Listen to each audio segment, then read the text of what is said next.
gusto ang kanilo about sa kanang baha. Labi nito dapat sa may tabunok. Kasi mahuman di siya ba sa mga about sa government naman na maroon na akong gusto nga makuhan para way mga tao nga mga disgrasya sa bakong. Kana among gusto sir nga kini dinhi among pisto mo na lang ni unta kay ug adto mi didto napo ko mihalin. Wa na mo adto. Kung masuok. Asa man dapita? Ito dito kami among mga payag among gibiyaan kay nihanyo mi nga ari lang sa mi diri. Kanan mga kuan sa government tarong ilang pagserbisyo diri ba. Kulambo gyud.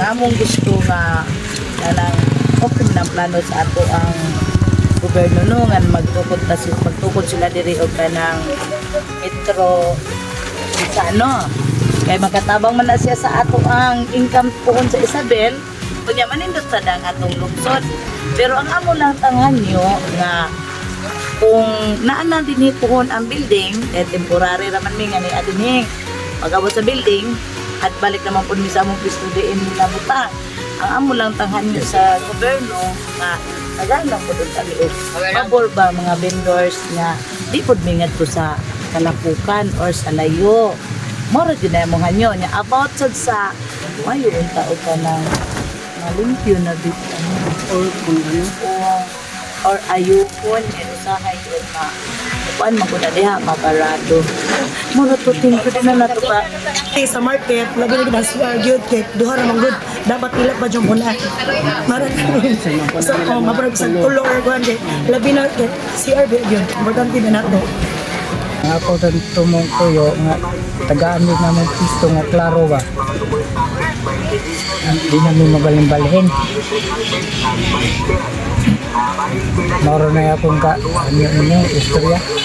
Yes, if kung ngay malambot sa kanang Isabel is kanang para siya is kanang burag din kanang is tabang-tabang sa tanan natong mataw is kanang clean na to na area is kanang about na mapuno sa ato ang mga market Kuhan ka ang mga basura paglalaga ng mga pangalan pag si David ang dire para dili na sila magpatakaglabay. Sa ako ang population dito sa Isabel nagkagala po.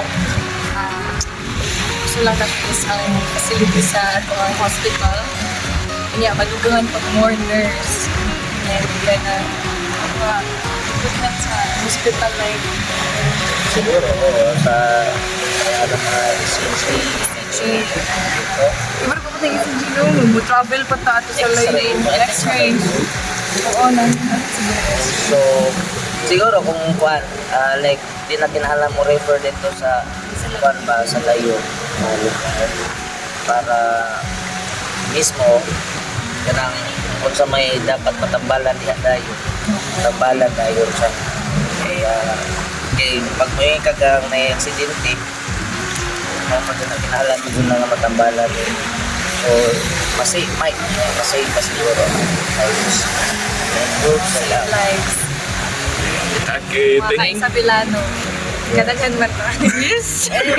ano di hospital Oo na naman tayo hospital. Nindot kaya start na lang siya Sana ko sir, sa sunod nga naa mi sakto nga pwesto sa balot para dili na makabunggo ang among mga suki sa pagpamita namo. Nga asara si ate na pwesto. Ana ra sir. for me so siguro hinata buhod siguro diri lapit sa para mulago dyan ang turismo pwede siguro like sa other areas sa Ormoc na naikaguling mo lang itong port diri aba na may passengers na maka-travel and siguro mo usbong ang turismo ana may mga tourist nga maganhin kaya namin mga travels diri nga ship hopefully po kay siguro mutaas ang ato ang economy diri sa Isabel tungod lang po kay murag sa Ormoc or sa other place Castel hopefully po sige kung sa ako lang kanang improve lang po sa kanang mga sa Isabel bang community kay since kanang dili baya good ang panahon kay dili permanent nga okay sama karon about mas nindot siya og kanang tagaan og kanang for me lang ba nga matagaan bitaw og kanang dako nga pagtagad ang kanang mga nasa mga squatters area like nakapuyok tapin sa dagat nga matagaan sila og kanang mga housings bitaw in the future kay I believe mapud na naagid kung naalagay budget ba ang sa Bilanon nga kanang community or ang lungsod nga matagahan yung bitaw pagtaga ng mga nasa lapit sa dagat kay at para sa karon matumag kita bang grabe gyud bitaw kayo ang bawod doy bitaw ang mga naasa kanang kuan prone sila sa kanang magubang ilahang mga balay. Since ako ra siya magdugang ra ko kanang dugang panya kanang pwede kuan sa Isabel sa youth para akong pwede masuggest o pwede na ko masulti nga kanang unsay kanang pwede ma-contribute.